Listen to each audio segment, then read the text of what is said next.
Thank you. Thank you very much. Good morning. You are heroes being here on time and coming here to listen to me. Before I start, I have to acknowledge that the idea itself of it was born as an economy museum. It's not mine. It's not me who proposed the idea. The idea was proposed by the governor of the Mexican Central Bank, but it's been in my hands and me and a group of interesting people who thought, how can we do this? How can we translate the complex and in some way arid and difficult concepts of economy and finance to everybody in society, and make it something significant for their lives, and as we discover little by little, for the well-being of society. So this is what I would like to talk about today. So MIDE stands for Museo Interactivo de Economía. That's an interesting story, how we came up with the name, because we didn't have a name like 6 months before the opening, and it was just in front of us. And my email, just in case you want something, and I didn't have, needed to understand these concepts in order to be successful. But we have changed it to make it simpler, because nowadays the world has changed. 11 years later, the MIDE we conceptualized at the beginning is not the MIDE we need today. Just let me give you a couple of ideas and you'll follow me perfectly. When we opened MIDE in 2006, that year, the iPhone was launched, and that year, the Facebook was launched. So we designed MIDE without iPhone and without Facebook in our minds. And it's not, the problem is not the mind of the designer, the problem is the mind of the user. So who are we talking to and in which language? So after 10 years, we're really searching for the future. We really want to put our museum in the front end again. So we want to ignite critical and creative thinking in our visitors, and I'll try to embroider on that during my 10 minutes. We use economics as the lens for people to discover how the world works. The world can be explained from many points of view. The point of view that MIDE is interested in is economy and finance. Values. We value relevance, inclusion, evidence-based information. This is a moment in which evidence-based information is very important. Innovation, and above all, the opinion of our visitors. And when we say the opinion of our visitors, we do not mean if they approve us or not. We mean, what are their expectations?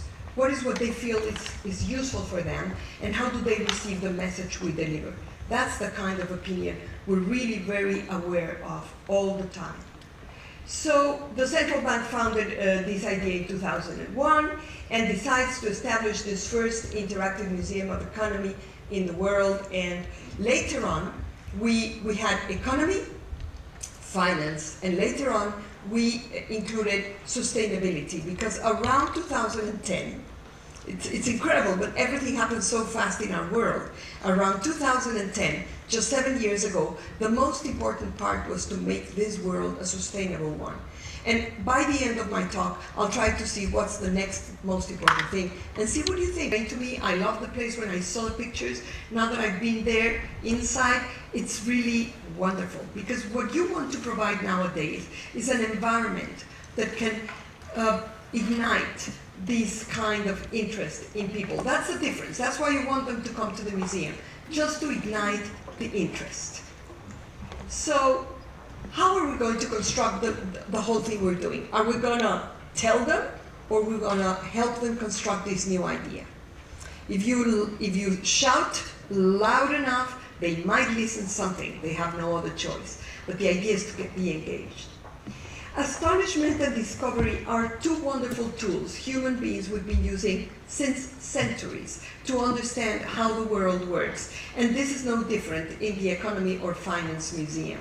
We, as humans, we're curious and we want to understand what's going on around. And this is part of what we want to do there. The experience has to be of such a kind, not necessarily high-tech. Many times when you have something that is really high-tech, alongside something very simple. It's when it's really powerful.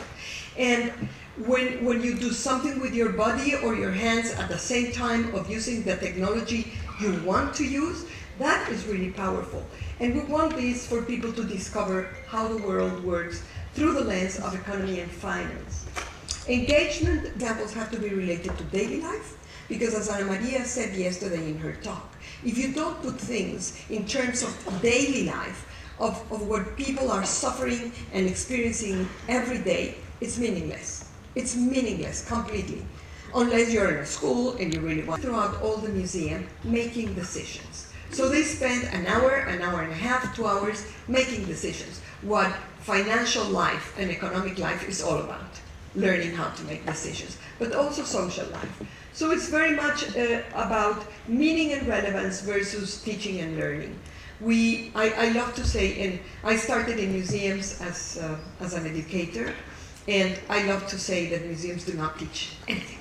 We don't want to teach anything. All what we want to do is ignite the interest for learning, which is really very different. This is very important.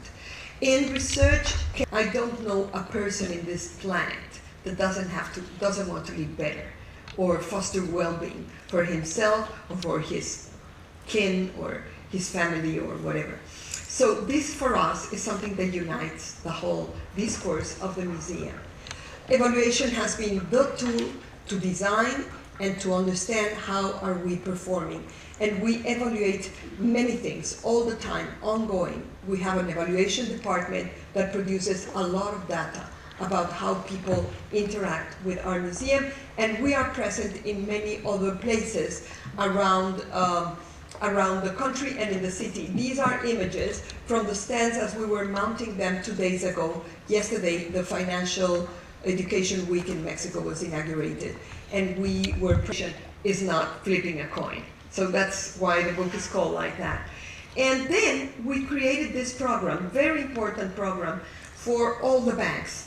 Through the Bankers Association, we were invited to create this interactive program that is going to be on the web, was launched yesterday, and it's going to be there open to everybody in the country. It's very interesting, and what is innovative about this, and I want to share with you, is that we have a first module that is not the works, it's not what we are used to do in financial education. We have a little introductory module, and then we have savings and budget and all the topics that we normally tackle. But this time we have a module about stability, because financial stability in the country is important for people's well-being. And we were together creating this idea, and the Bankers Association was happy to embrace it. So we are having a module about how stability, national stability, touches you in your pocket and touches you in your well-being. So it's very interesting. The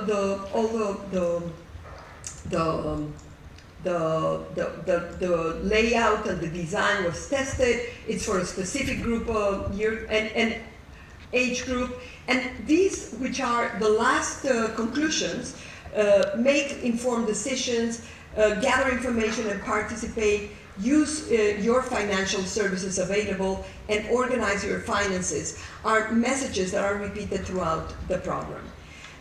Then is something important the economists are talking about that is going to impact what we're doing. And this is it. I think that in this fast-changing world, where what seems the future is already here, we are where we are interconnected and information is everywhere, we have a fundamental role to play as institutions, and we better embrace it. I think that we should be trusted places for information and safe places for complex conversations. And that's exactly where we think we should be aiming for. Thank you very much, and my team thanks you. Bye-bye.